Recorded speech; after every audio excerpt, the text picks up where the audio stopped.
तो महाराज जी प्रार्थना कब काम आती है? मैंने छोटे होते प्रार्थना की थी कि मेरी इच्छाएं पूरी हो, बट महाराज जी क्या प्रार्थना में कमी थी या भाग्य के अनुसार ही होता है? चाहे हम नहीं नहीं, प्रार्थना और भजन ये भाग्य से अलग चीज है। जब हम भगवान से प्रार्थना करते हैं तो भगवान हमारे कर्म को ना देख करके वो अपनी कृपा से देते हैं। जैसे आदमी लेबरी कर रहा है तो उसकी नियत कीमत है 500 रुपया, 550 रुपया, लेकिन वो शाम की मेहनत करने के बाद, बाबूजी हमारी पत्नी को बड़ी परेशानी है, तो वो जो 5,000 दिए वो उसकी मेहनत के नहीं दिए, वो उसकी प्रार्थना के दिए कि भाई समस्या का समाधान हमने प्रार्थना से करवाया। तो हमारे भाग्य में तो जो लिखा है वो तो मिलेगा ही। जब हम भगवान से प्रार्थना करते हैं तो भाग्य से अलग भगवान हमको देते हैं। वो जो बात हमारी बनती है प्रार्थना से, वो भाग्य नहीं होता, वो भगवान की प्रार्थना। और अगर प्रार्थना पूरी ना हो तो क्या समझना चाहिए? भगवान मंगल भवन है, वो पूरी कर देते तो अमंगल हो जाता, इसलिए वो भगवान पूरी नहीं किए क्योंकि मंगल भवन है। पर हमारे मन में था कि वो होना ही चाहिए था। हाँ, ये हमारी कमजोरी है, ये हमारी कमजोरी। जैसे हम चाहते हैं कि अगर ये मुकदमा जीत जाए, इतना रुपया मिल जाए, हमारी नौकरी लग जाए तो हमारा मंगल हो जाएगा भगवान। और भगवान को पता नहीं, मुकदमा जीत गए, नौकरी लग गई, सब तो तुम माया में फंस जाओगे। तुमको हम ऐसी विपत्ति देंगे कि हमारे सिवा तुम्हें कुछ और अच्छा ही ना लगे। तो हर जगह हर रास्ते काट दिए, अब तुम निराश हो गए। जब निराश हो गए, कोई साथ नहीं दे रहा, तब आया हे शरण शरण भगवान, आपके सिवा हमारा कोई। वो सत्य मार्ग में चल पड़ा, वो भगवान के मार्ग में चल पड़ा, वो अंदर से ग्रस्त होते हुए भगवान का महान भक्त बन गया। भगवान मंगल भवन है, अमंगल होने नहीं देंगे, और जिससे अमंगल होगा वो प्रार्थना पूरी नहीं करेंगे। अब हमारी दृष्टि और भगवान की दृष्टि में तो अंतर है ना। हमारी दृष्टि में कि यार अमंगल हो गया, हम अगर हमारी कामना पूर्ति हो जाती तो भगवान का क्या चला जाता। लेकिन वास्तविक मानिए आपकी उस कामना पूर्ति में आपका मंगल था, आगे चलकर आपका मंगल हो जाता, भगवान ने इसीलिए विघ्न डाल दिया। तो भगवान की कृपा सदैव मंगल करती है, अमंगल नहीं करती। तो ये भगवान की कृपा ही है, ऐसा समझना चाहिए। हमारी सोच और भगवान की सोच में अंतर, हर जगह कृपा होती है। तो हमारी कामना ना पूर्ण होना, हमारी प्रार्थना ना सुनना, ये भी भगवान की कृपा है। तो उसमें कोई ना कोई अमंगल है। तो भगवान की हर परिस्थिति में हम कृपा का अवलोकन करें। भगवान हमारी यदि मांग पूरी ना करे तो पक्का समझना वो मांग अगर पूरी हो जाए तो हमारा मंगल हो जाए, हमारा मंगल हो जाता जी।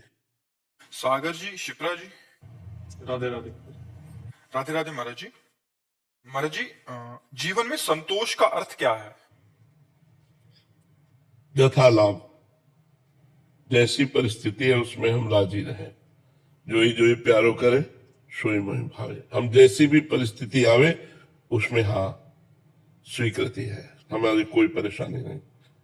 चाहे वो दुख वाली परिस्थिति हो, चाहे सुख वाली परिस्थिति हो, अनुकूल परिस्थिति हो या प्रतिकूल परिस्थिति हो, दोनों परिस्थितियों में राजी रहना संतोष है। गज धन, गोधन, बाज धन और रतन धन खान, जब आवे संतोष धन, सब धन धूर समान। संतोष धन सबसे बड़ा संतोष। संतोष यथा लाभ संतोष सदा, काहू सो कछु न चाहोगे। किसी से कोई चाह नहीं, कोई परिस्थिति का परिवर्तन करने की चाह नहीं। जैसी परिस्थिति उसी में राजी रहना, ये संतोषी पुरुष का लक्षण है। तो संतोष की सीमा है किसी से कोई चाह ना करना, जैसी भी परिस्थिति हो उसी परिस्थिति में राजी रहना। पर है बहुत कठिन। दुख की परिस्थिति में कौन राजी रहेगा है? प्रतिकूल परिस्थिति में कौन राजी रहेगा? अपमान में कौन राजी रहेगा? वही राजी रहेगा जो भक्त है। अगर भक्त नहीं है तो नहीं, राजी नहीं रह सकता। भगवान का भक्त है तो सोचता भगवान ने अपमान दिया है तो कुछ न कुछ हमारा अमंगल नष्ट होगा। भगवान ने ये दुखद परिस्थिति दी है तो कोई न कोई अमंगल का नाश होने वाली है, अब हमारा महामंगल होने वाला है। ऐसा भाव विचार ही हमको सहा सकता है कि जैसे अब थोड़ा क्षण रह गया रात्रि का, अभी सुबह होगा, सूर्योदय होगा, अंधकार नष्ट हो जाएगा। तो हमारा जो सुबह होने की आकांक्षा है ये अंधेरे को सहा देगी। ऐसे ही सुख की आकांक्षा दुख को सहा देती। ये दुख आया है, कुछ क्षणों बाद नष्ट हो जाएगा, इसमें भी मंगल विधान है। भगवान कोई न कोई मंगल हमारा कर रहे हैं। तो हमारी जो सहनशीलता है वो धैर्य पूर्वक बनी रहेगी और हम उसको सह जाएंगे। सहनशीलता ही संतोष है। सुख में फूले नहीं और दुख में भूले नहीं। भगवान को कितना भी दुख आवे भूले नहीं, सुख में अहंकार ना करे, धैर्य पूर्वक रहे, यही संतोष। महाराज जी, वृंदावन वास की इच्छा करनी चाहिए कि नहीं करनी? करनी चाहिए। वृंदावन वास की, भजन की, भगवान की प्राप्ति की, संत समागम की, इसकी तो इच्छा भगवान से करनी चाहिए। हे भगवान हमें संत समागम प्राप्त हो, हे भगवान हमसे खूब भजन बन जाए, हे भगवान आपके धाम का दर्शन हो जाए, हे भगवान आपका नाम खूब जप करें और आपका दर्शन पालें, ये तो कामना करनी चाहिए। इसी कामना के बल से तो सांसारिक कामनाओं का त्याग होता है। अगर ये कामनाएं नहीं करेंगे तो सांसारिक कामनाएं होती रहेंगी। इन्हीं कामनाओं के बल से हम कामना के त्यागी बनते हैं। इच्छा से इच्छा का नाश, कामना से कामना का नाश। तो सत कामना से असत कामना का नाश, सत वासना से असत वासना का नाश। समझ पा रहे? अपने प्रयास से हो जाएगा क्या वृंदावन वास? अपने प्रयास से हो जाएगा? कामना करो, श्री जी से रो और श्री जी कृपा कर दे तो हो जाएगा। जिनको वृंदा विपिन है, कृपा तिन्हि की होए, वृंदावन में तब ही तो रान पाए है सोए। जिनका वृंदावन है वो कृपा कर दे तो वृंदावन वास हो जाएगा।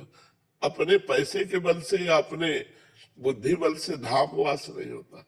भगवान कृपा करे, श्री जी कृपा करे, तब धाम में मन ठहरे। मन ठहरे तब तो वास का मतलब रहा। वृंदावन वास बहुत कठिन है, बहुत कठिन है। कृपा पूरी हो गई, लेकिन जननी जनक बंद सुतदारा, तन धन धाम सुहृद परिवारा, सबकी ममता ताग बटोरी, मम पद मन ही बांध भरटोरी। श्री जी तो कृपा पूरी किए, लेकिन श्री जी को छोड़ करके बहू, बेटा, लड़का, बच्चा, परिवार अगर ये अधिक प्यारे लग रहे तो कृपा को ठुकरा कर आप चले जाएंगे। और अगर इनकी ममता श्री जी के चरणों में तो हर कष्ट सहकर आप वृंदावन वास करें। पर महाराज जी यही साथ देता है यंत्र गृहस्थ में, क्योंकि फिर सत्संग लगा के सुन लेते हैं। तो उच्च देखो, जड़ चेतन गुण दोष में विश्व कीन करतार, संत हंस गुण गाहे पे परिहरिवार विकार। जड़ चेतन जितना रचा गया इसमें दोनों बने हैं, गुण और दोष। तो अगर मोबाइल का गुण ग्रहण करो तो बढ़िया बात है। हर समय किसी भी संत के आप प्रवचन सुन सकते हैं, अपनी समस्या दूर देश तक पहुंचा सकते हैं। और गलत देखो तो गलत गलत बातें देखकर नष्ट भी हो सकते हो। तो हम दोष ना देखें तो हर चीज हमारे को भगवान की प्राप्ति में सहयोग दे सकते हैं। मोबाइल भी दे सकता है, मोबाइल के बल से तो यहाँ बैठे हो। अगर ना आप क्लिप देखे होते तो यहाँ कैसे आ जाते? वृंदावन आने की, संत दर्शन की, संत समागम की इच्छा मोबाइल ने ही प्रकट की। तो मोबाइल के वो दोष जो वो ना देखो, अगर सतमार्ग की बातें देखो तो। पर क्या होता है कि मन अच्छी बातें कम देखना चाहता है, बुरी बातों में ज्यादा लगता है। गेम खेलना, ये वो सब गंदी बातें, गंदी रीलें पहले लगता था, अब तो सुन के है ना। सत्संग का यही प्रभाव है कि कुसंग छुड़ा करके भगवत मार्ग में दृढ़ कर देता है। जैसे आप कह रहे हैं कि आप क्लिप देखकर ही वैसे ही आए। मैं विदेश में रहती हूँ, मनोरंजन की सब चीजें छोड़ दी, कोई टीवी में कुछ नहीं देखते, फिर भी आकर्षण इतना ज्यादा है हर तरफ से। नाम जप करो, नाम जप सारे आकर्षणों को मिटा देगा। मतलब आपसे सही कहते हैं, डट के जब भजन किया तो अच्छा ही लगना बंद हो गया। अब जैसे हमसे पूछा जाए आपको क्या चाहिए, तो खोजने पर, घंटों खोजने पर कुछ नहीं समझ में आएगा।